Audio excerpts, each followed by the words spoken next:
And now, Autolite and its 60,000 dealers and service stations present Suspense.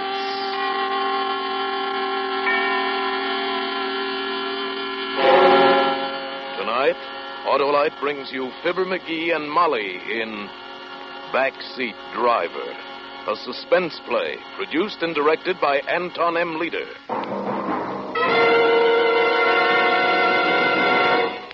Say, Harlow, looks like Old Home Week on Suspense tonight. Old Home Week, Hap? Well, I wouldn't say that. Not with millions of Autolite resistor spark plugs finding new homes in every make of car in America. Well, I know, Harlow. I meant Old Home Week because... Why, Hap, there just isn't going to be any old or new home for more and more narrow gap spark plugs because they're being replaced in their old homes by wide gap Autolite resistor spark plugs. With Autolite resistor spark plugs, your car, my car, Fibber's car, everybody's car idles smoother, gives better performance with lean gas mixtures, saves gas dollars, and cuts down spark plug interference with radio and television reception. There's one way for every car to be spark plugged right with Autolite resistor spark plugs. Only Autolite offers car and truck owners everywhere the sensational advantages of the resistor-type spark plug.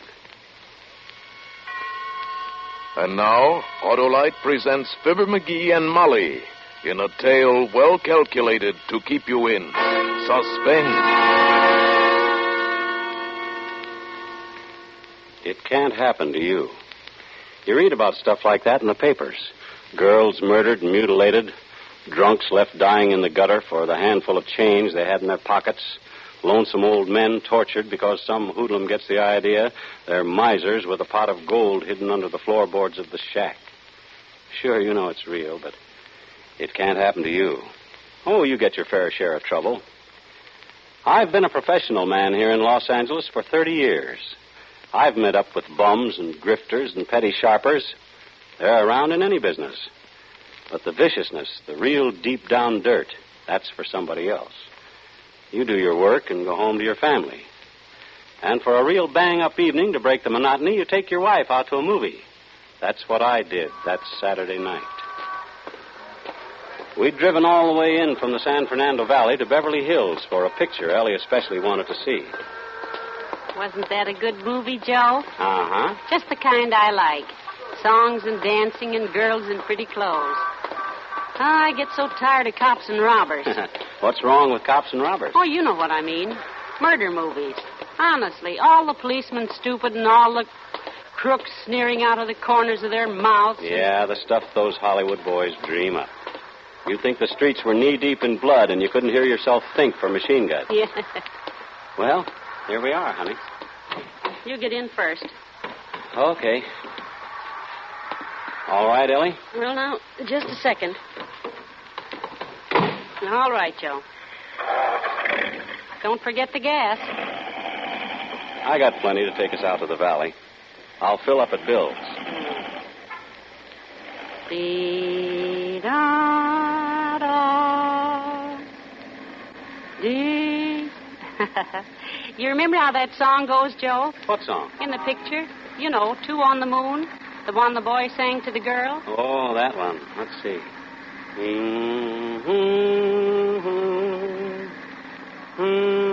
Heck, I don't know. Oh, well. We'll be hearing it again on the radio. How about turning it on? The radio? Yeah. Sure. Set her around 1100. We ought to get some news in a few minutes. I'd like to hear whether they caught that fellow. That awful mass murderer? Uh-huh. They spotted him in L.A. this afternoon, but he got away. I know. You told us at supper. It makes you shiver. Don't worry. He won't get away with it.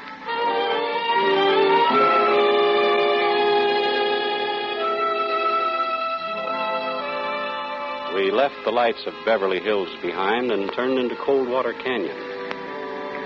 It's as quick a way as any to get us across the Hollywood Hills to the valley. It's dark in the canyon, quiet, with mighty little traffic at night. I cut my lights up full and we swept up the side of the ridge. News program came on, but I didn't pay much attention. The fellow was talking about brush fires. They'd already put out one near my place, though they were still patrolling it. We were over the ridge and sliding down to the valley before the program got to the part I wanted to hear. There it is. Pick it up higher, Ellie. And now the latest news on the New Hampshire murderer. 2 weeks ago, Louis Matrick wiped out an entire family in Greenlee, New Hampshire. Today, he was spotted 3,000 miles from the scene of his crime. At 5:30 this afternoon, a patrolman saw and definitely identified Matrick in downtown Los Angeles. He is here. However, by darting through heavy traffic at the risk of his life, the killer was again able to make his escape. According to neighbors of the slaughtered family, Matrick first appeared in Greenlee about a year ago.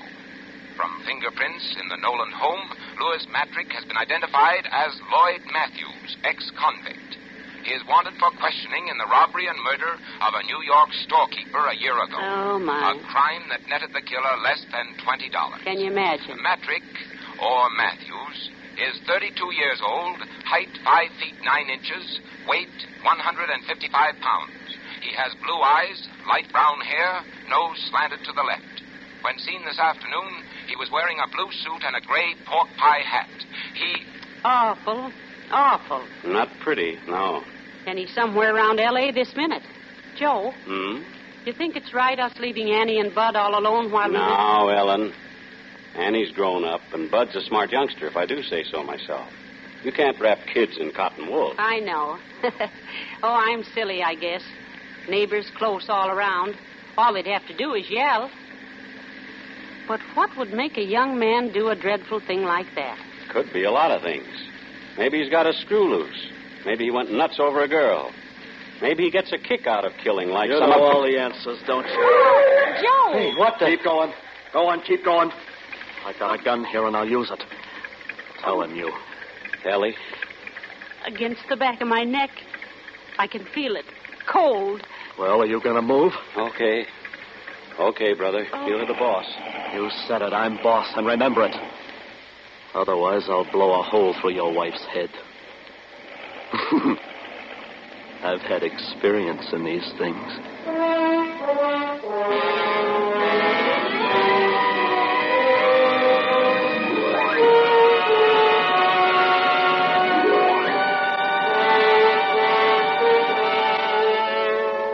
For Suspense, Autolite is bringing you Fibber McGee and Molly in radio's outstanding theater of thrills, Suspense.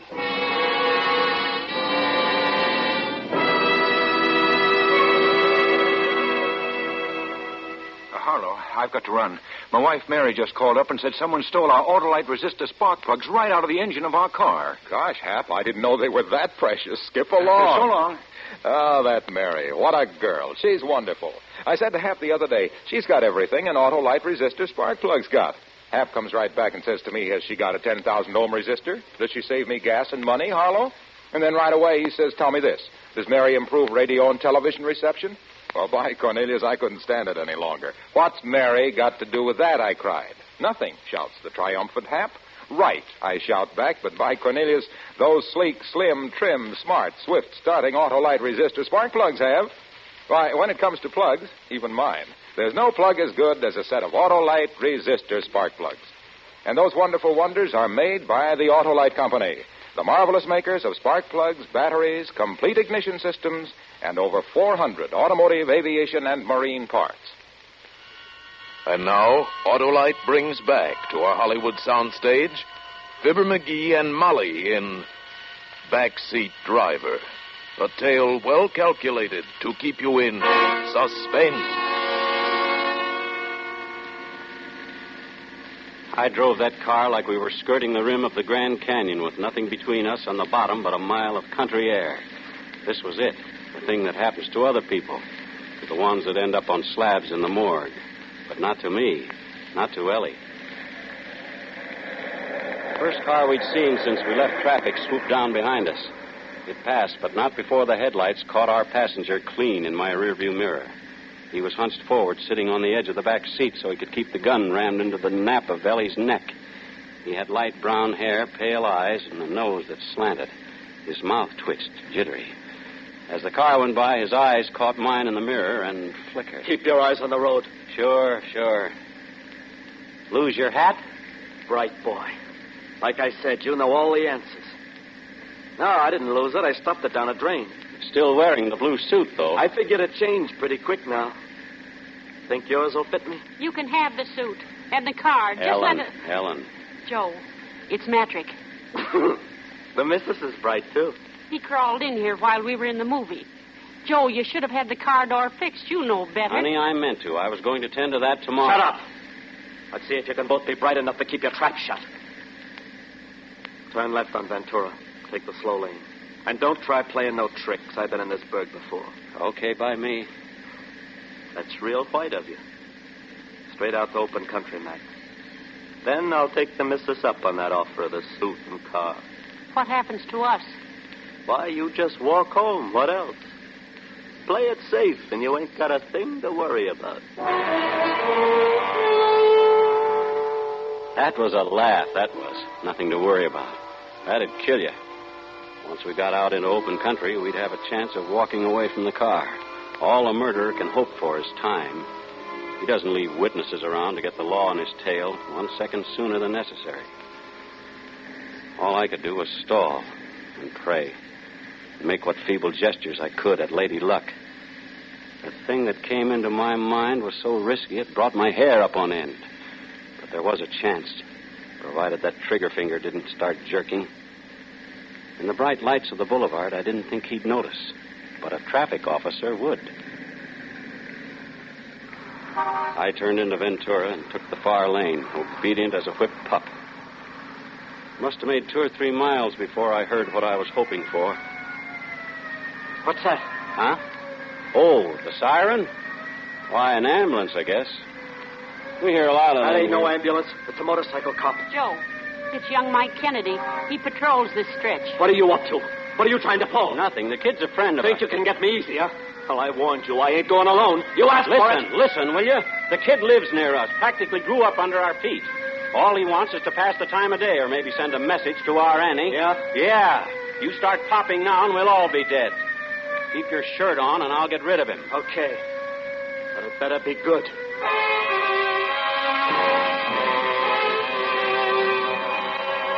I pulled to the curb and Mike came up alongside. He sat balancing the bike between his knees, and the grin on his face was a mile wide. It had worked. At least we were still alive, and Mike wasn't 2 feet away. But where did we go from here? I had to think, but my brain was wet wool. My tongue stuck to the roof of my mouth. Well, what do you know if it isn't Uncle Joe? Something funny, kid? After all the times you've read us the riot act about observing the letter of the law. Oh, brother, wait till I tell Annie. Mike Kennedy, what's the matter with you? I didn't notice anything wrong. Hi, Aunt Ellie. Nothing much the matter. Just Uncle Joe here proceeding sedately out the boulevard with his headlights up full. Headlights? By golly, that's right. I must have forgotten it, didn't I? You oughtn't to forget those things, Joe. Someday a big, bad cop might come along and haul you off to the state. Hey, is that Annie back there? No, it isn't. It's our new neighbor, Mike, Mr. Anderson. Oh, that right? Glad to meet you, sir. Hello? I didn't know there were any vacancies out our way. Well, there weren't until recently. Mr. Anderson has taken over the Charles place. The Charles place? Are you kidding? No. Looks like things got too much for old man Charles at last. He's clearing out for good. Kind of sudden, wasn't it? I guess so. Well, that's too bad. For old man Charles, I mean. Mighty nice for Mr. Anderson, though. Good places are hard to find these days. All right, Uncle Joe. I'll let you off this time. Give my love to Annie. Mike! Watch it. Yes, sir? Nothing. Just come see us soon, boy. Always glad to have you. Thanks. I'll be around my next night off. I got a date with Annie. So long.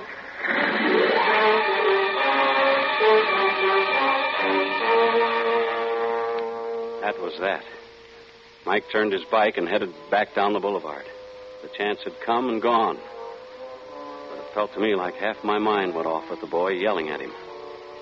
Must have been half a minute before I could pull myself together and ease back into traffic. Nobody said anything. I didn't dare to, and neither did Ellie. I couldn't see her, but I could feel her holding herself stiff as a ramrod, scared even to turn her head. When two people have lived together as long as we have, each one knows what the other one is thinking. I went back to driving and praying. That and cutting my eyes up to the mirror, just in case there might be a white motorcycle eye following us. There wasn't, of course. Back in the back, I knew he was watching, too. Those flickering eyes darting like lightning between us and the rear window. He was too busy checking to talk. Not that that helped much. Rage and fear were pouring out of him so thick you could have grabbed a hunk of the atmosphere in your hand. It was queer to drive along like that on the crowded highway. Traffic streaming both ways. Lights from drugstores and cocktail joints and eating houses blazing to the sky. And to know if I lifted a finger for help, I'd sign our death warrants. It had to be luck. All luck. And there was still a chance I'd get it. The way I figured it, we'd started out with just about enough gas to get us back to Bill's station. When we hit that, the meter ought to show empty. Gas gauge was hidden from me by the rim of the steering wheel, but I was pretty sure I was right. I waited until I saw the red and green lights above Bill's pumps a block and a half away. And very slow and easy, I slumped over for a peek at the gauge. I leaned just too far. Sit up. Sure. What now? What were you looking at? I was just easing the crick out of my neck. Yes, you was. You was looking at the dash. You... Oh, so that's it. Fresh out of gas. Look, I just remembered... Don't give me that. You knew it all along. From now on, you keep your hands on the wheel, Mac, but leave me do the driving. Turn into that filling station. Get high-test gas and fill her up. Hi, Joe. Hi, Bill. Evening, Hello, Ellie. Bill. Oh, evening, sir. Up to the top? Yeah, Ethel. Ethel it is. Here you've been to the pictures, eh? Uh-huh. You people know everybody in the whole valley. We've lived here 30 years, from back when this was just farmland. Of course, we know lots of people. I don't like it. Get the gas and get out. Say, I was up to Miranda's for supper. That right? Oh, boy, her chili gets better every time. Don't see how it can, but it does. She's saving some for you. Said you'd be around after the show. Oh, my, I saw Miranda this afternoon and told her we'd be by for sure, Joe.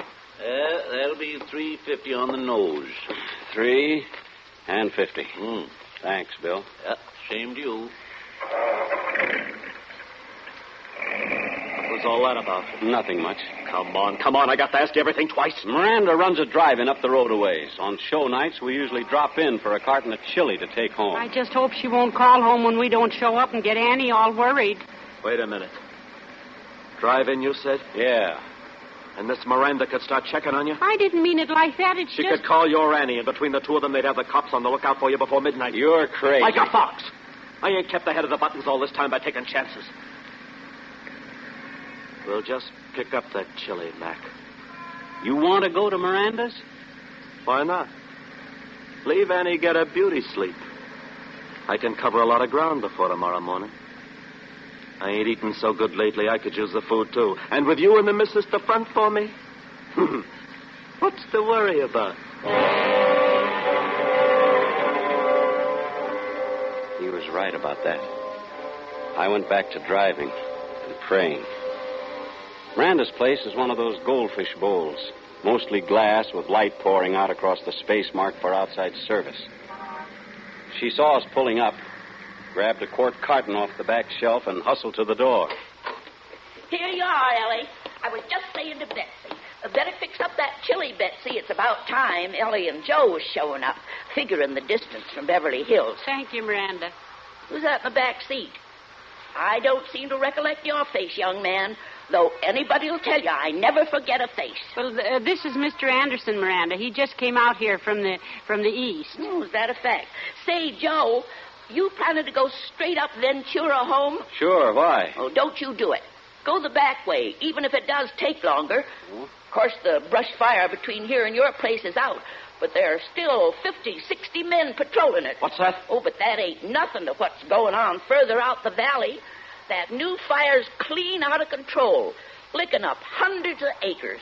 Well, they've been sending truckloads of firefighters past here all evening, and the road's blocked for miles, The road's they blocked. tell me. For miles, they tell me. And all them poor ranchers losing their homes. Being from the east, you wouldn't understand. But brush fires is awful things once they get out. Thanks. Start moving. We take the back way to your house. To our house? What say? Oh, you staying with Ellie and Joe? Yeah, until the road, until I can get into my own place. What are we waiting for? Night, Miranda. Well, goodbye. Be sure you come see me, Mr. Anderson. I'll be looking for you. So there it was. We weren't going to the country. We weren't going to be left to rot at the foot of a cliff or buried deep in brush. No. We were going home.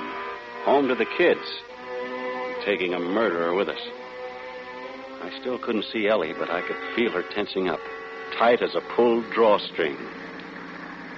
Mr. Matrick, you didn't mean what you said, did you, about coming home with us? You know a better place I can hide out till the road's open? But it wouldn't be safe. We've got neighbors close all around. If somebody sees you... Nobody'll see me. Nobody better. Joe, couldn't we get around the fire? Yeah, that'd be better. We could try. There are other roads through the valley. Listen, Matrick, we'll nose around and find a way through somehow. Cut it out. You heard the old biddy. Hundreds of acres burning. Firefighters, cops. Get off the highway. We're going home. No, I won't have it. Joe, you stop the car right here. Shut up. You heard me, Joe. I won't have him in my house, not with Annie and Bud. I said shut up! For Lord's sake, Ellie. It doesn't matter about us, but the kids, I won't let him... One word out of you! No, stop! Ellen, hush. Oh, Joe. Don't say another thing. I'm sorry, honey, but Matrick's the boss. We gotta do like he says. That's telling her. Sure. Do like I say, and everything will be rosy. You got no call to worry about the kids. I like kids. As long as nobody gives me the brush off. We'll wake them up soon as we get home. And you and Miss Annie can fix up a chilly supper for us. We'll have us a picnic. And then, as soon as the fire's out, we'll all take a trip to the country. Another picnic, huh?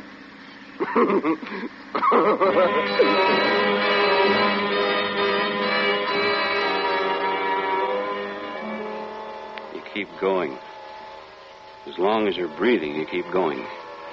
Even when it looks like there's no way out, you hang on by your toenails. We poked up and down those black valley streets that twist and turn and sometimes wind up in dead ends. Ellie stopped crying after a while. She slumped down with her head rolling on the seat back, limp as a rag doll with the stuffing leaked out. It took a long time, but it had to come to an end. I saw the bulk of the house looming up. There was light sneaking around the edges of the blinds up in Annie's room. She wasn't asleep after all. She'd be sitting up in bed, maybe plastering red stuff on her fingers and dreaming about the date with Mike. Bud's room was dark. He'd be wrapped in covers like in a cocoon and dreaming.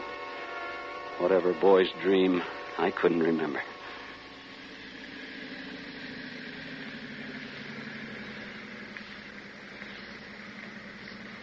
I pulled up to the concrete walk I'd poured with my own hands before there was any Annie or Bud, and I cut the lights. In a second or two, my eyes got used to the dark.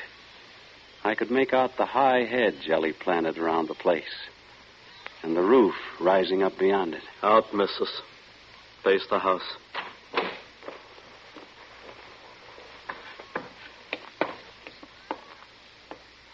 Now you, Mac. Slide out the same side. Stand beside her.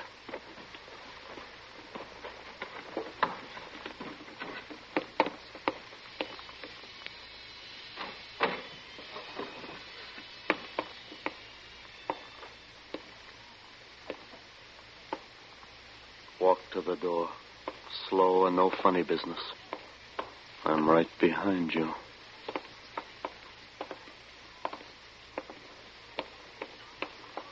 Look out, Joe. Lie down, now. Hold him, boys. It's okay, Mike. Got him. You all right, Uncle Joe? And Ellie? Ellie. Ellie, honey, you all right? All right, indeed. Smack flat on my face on a concrete walk and you falling on me. Nothing wrong with her. That's my girl. Oh, well, don't just stand there. Help me up. Here you are. Oh, I've got to get in the house before the kids come busting out here. I won't have them mixed up in this. Well, how's he doing, boys? Got him through the gun hand on the right shoulder. See? A lucky shot, copper. If you weren't lucky, you'd all be cold meat now. Maybe. Matrick, isn't it, Uncle Joe? That's him. Miranda described him to you, eh? The old girl didn't miss a trick. She even knew you were taking the back way home. You left a clear trail, Uncle Joe. Slick work. I had to get him out of the car before the fireworks started. Ellie didn't stand a chance. She helped, though. Ellie catches on quick. I'll bet. A mean guy like Matrick. Make him think you don't want to do something, and he'll break his neck doing it. I let on I was trying to run out of gas. That got us to Bill's. Then we both made out there was no sense going to Miranda's, so we got bullied into going to Miranda's. It was 1,000 to 1 she'd run off at the mouth about the brush fires and scare him into hiding out. After that, all Ellie had to do was turn on the hysterics. He was dead set on coming here. Bright boy, like I said. Bright enough. You did all right, too, Mike. I was watching the rearview mirror all the time you were tailing us. But you never showed. You knew I was there, though. When one officer starts double-talking another officer, he wants to know why. Officer, double talk. You never said a thing to him except that I'd bought some place out here. Yeah, the Charles place. Poor old man Charles. In a tough spot and moving out for good. Well, what's wrong with that? Matrick, didn't anybody ever tell you it wasn't smart to take up with strangers? Maybe I'd better introduce myself. The name's Charles. Joe Charles. Detective, homicide. Tonight I was off duty and was just taking my wife to a movie.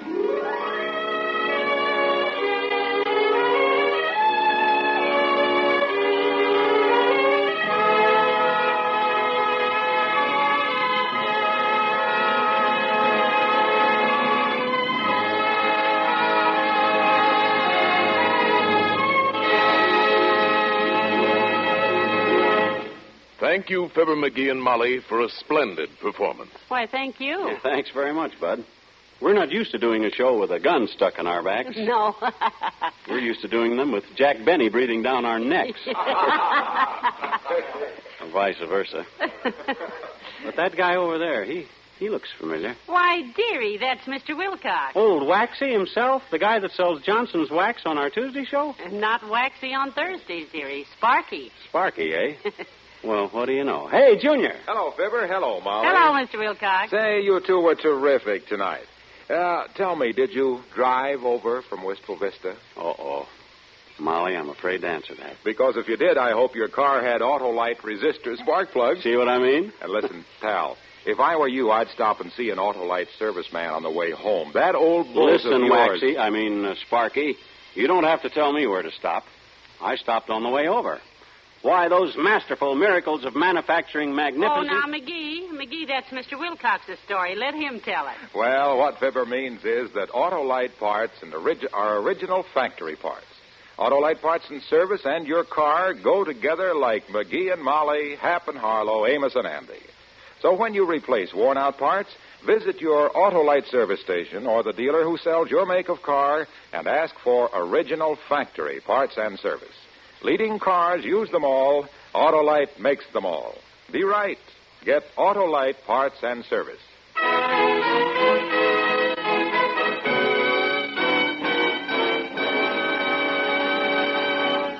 Just a minute, Fibber and Molly. Don't go away. Oh, that's right. You want us to say that word.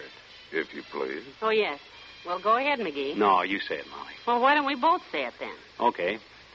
Well, I know you're going to want to hear radio's outstanding theater of thrills next week because Charles Lawton is going to be on the program. Yes, and in a famous story by John Collier called De Mortuis.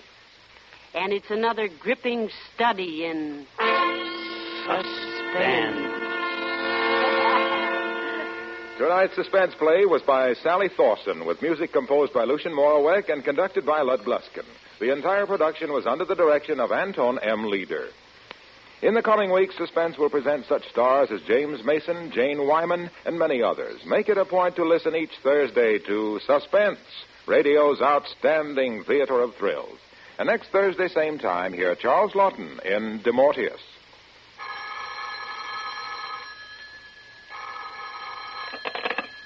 You'll find Autolite service stations listed in your classified telephone directory under Automotive Electrical Equipment. You're right with Autolite. This is CBS, the Columbia Broadcasting System.